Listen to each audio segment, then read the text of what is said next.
I think it's absolutely a fair question to ask you whether the attributes or the thoughts or whatever are real distinctions or not. I mean, you can ask me all those Okay. questions, and you're saying I can't ask you those things. Well, you can ask, but I don't necessarily have to answer, and my refusal to answer Well, I thought you were should here to be. defend the unity of God. Let me finish that thought. So my refusal to answer would not be a capitulation to accepting the Trinity. Hello, Allan Ruhl here from allanruhl.com, and I am here to talk about the recent debate that happened between Dyer, who runs the website Jay's Analysis, and Dr. Shabir Ali. Of course, Dyer is a member of the Greek Orthodox Church. By that I mean the Chalcedonian Orthodox Church. And Shabir Ali is a member, is a Sunni Muslim. He's a well-known Islamic debater. He's been doing debates since the 1990s. And they had a debate live streamed on Jay's channel.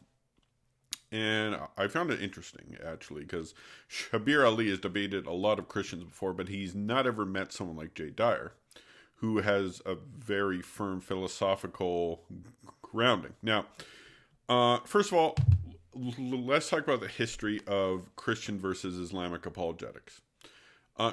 Christian apologetics, keep in mind, was 300 years from the time of Christ until Christianity gained some political power, approximately about 250, 300 years. For Muslims, they had it about 10 years after Islam started. So their faith could be protected by the power of some government, by the sword, if you will. Whereas for Christians, we didn't have the sword until several hundred years into our faith. So we had to defend by the pen. And because of that, Christian apologetics has always been very sophisticated. Now, don't get me wrong, Islamic apologetics and Islamic scholarship eventually did reach a very high level, because as they expanded, after Muhammad dies and they started expanding, they eventually got up to Spain. They got into France, but they got pushed back into Spain. And while they were in Spain, they could the scenario had changed. The whole idea of spreading and defending by the... See, because Muslims spread the faith through jihad and Sharia. The jihad will conquer the new land. The Sharia, you make the laws very oppressive on the non-Muslim, the tax burden, and they'll be forced to convert, essentially. Not forced, but there's good incentive for them to convert. So that's how their faith spread. Whereas Christians, when we colonize the New World, we would send missionaries to try to teach the people and live with the people and stuff like that. So they spread very differently. So it spreads up into Spain in the 700s. It goes into France. They're beaten back out of France, and they're back into Spain. So they control Spain, and slowly over hundreds of years, the Reconquista would work. They'd get back about one major city every 100 years. But the point is, Spain was a unique scenario. That was the border of the Muslim world. And if you spread your faith by the sword, when their sword finally beats yours, well, you can't really... You have to develop intellectual arguments, because you had Christians to the north. So now, then you had in the city of Cordoba, you had the Umayyad Caliphate. And they fall in, I believe it was the 11th century. Then the Almoravids take over. And under the Umayyads and Almoravids, Cordoba was a center of learning. It was the largest city in Europe. Cordoba and Constantinople were the largest cities in all of Europe at that time. Now we think of London or Paris, but back then it was Cordoba. So you have the learning in Cordoba. Then these people called... You had the Almoravids, who were, by medieval Islamic standards, not too bad. They made an environment where learning was possible. But then they're taken over by the Almohads. Now, the Almohads were nasty. They didn't, both Christians and Jews have a lot less rights under medieval Islamic law, but the Almohads didn't even respect the few rights that they had. And so to this day, Muslims don't look too kindly on them. And also because they ended the Golden Age in Spain, the Golden Age of intellect, by in 1198, the works of Averroes, the greatest Islamic scholar in Spain, were burned in the square of Cordoba. And in 1236, Saint Ferdinand of Castile, the King of Castile, took over Cordoba, expelling these monsters. And that was that. Now, in the centuries that passed, Christians would benefit more from the writings of Averroes than the Muslims would. That's a bit ironic. It was their golden age, but we reap the benefits of it. So,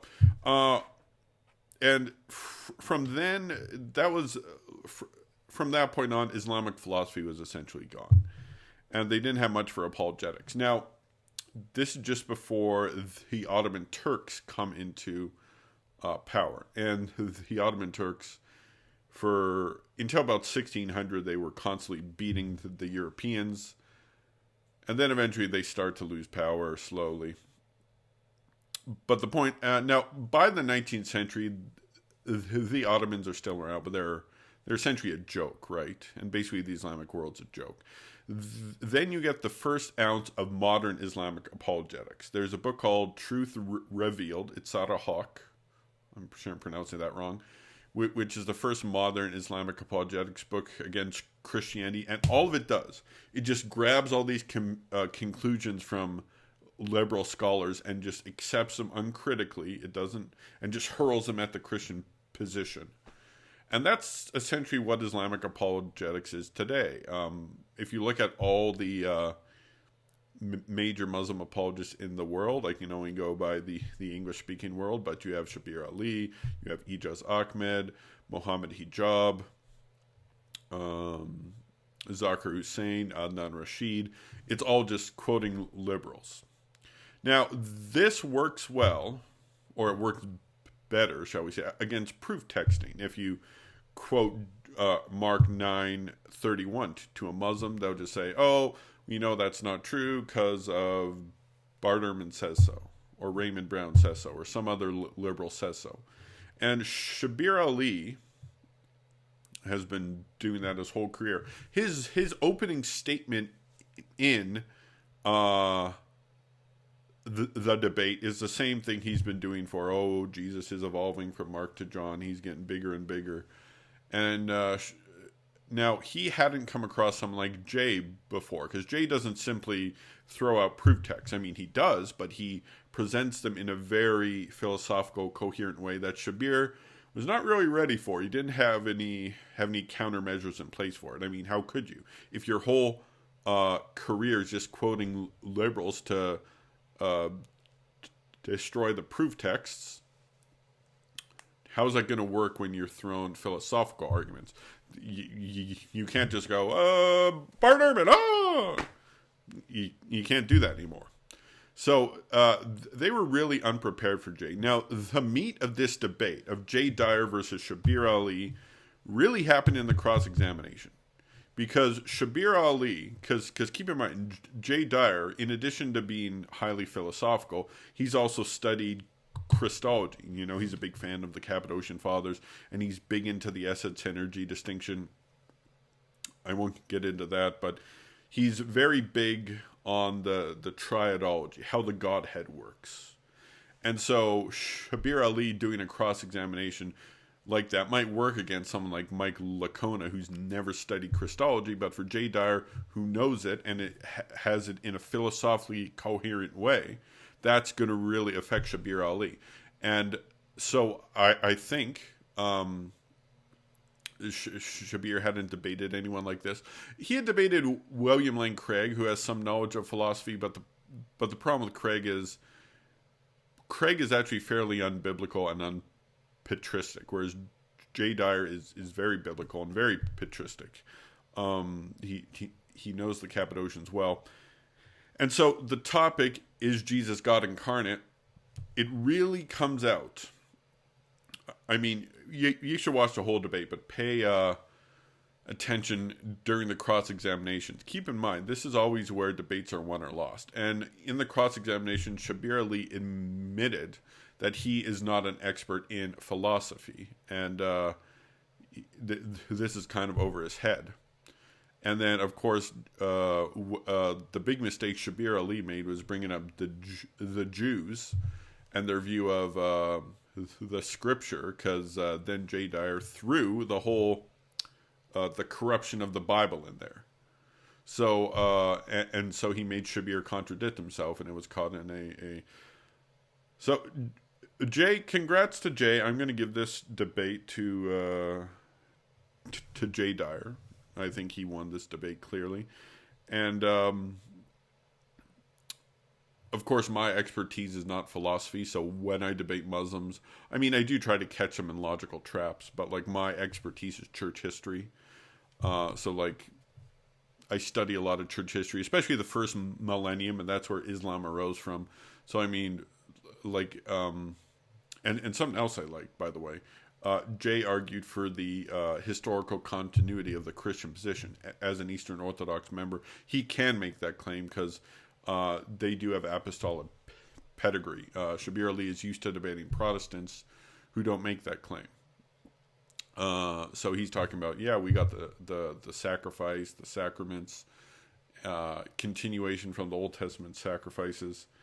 And, yeah, Shabir didn't really have much in response to that. I mean, that was technically a bit off topic, so that maybe that's not, but too great for Jay. But still, Shabir had no answer to that. Like, and I think what Jay did overall showed that there was no continuity between Jesus Christ and the Islamic faith, whereas Jay showed there's a firm continuity between the Old Testament, the New Testament, and the Christian faith. And the Trinity, the incarnation of Jesus Christ, is part of that, and it has always been taught from day one.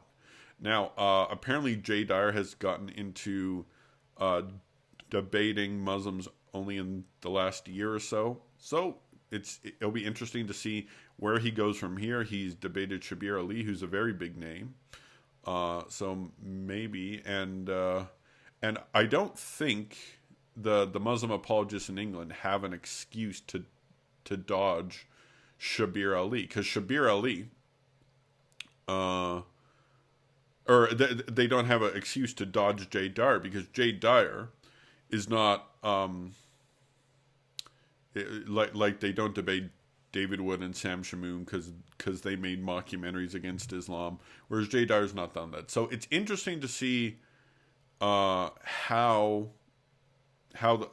Jay's career against the Muslims will play out. And Shabir, I don't know where he goes from here. Is he going to try to develop some countermeasures for the philosophical end? I don't know, but that's a big problem for the Muslim position. Of course, most Christians don't know philosophy, so and most of them haven't studied Christology as much, although they would know more about that on average than philosophy. So yeah, I got to give this debate to J. Dyer. Good job, Jay. And yeah, hopefully we'll see more debates like this. God bless.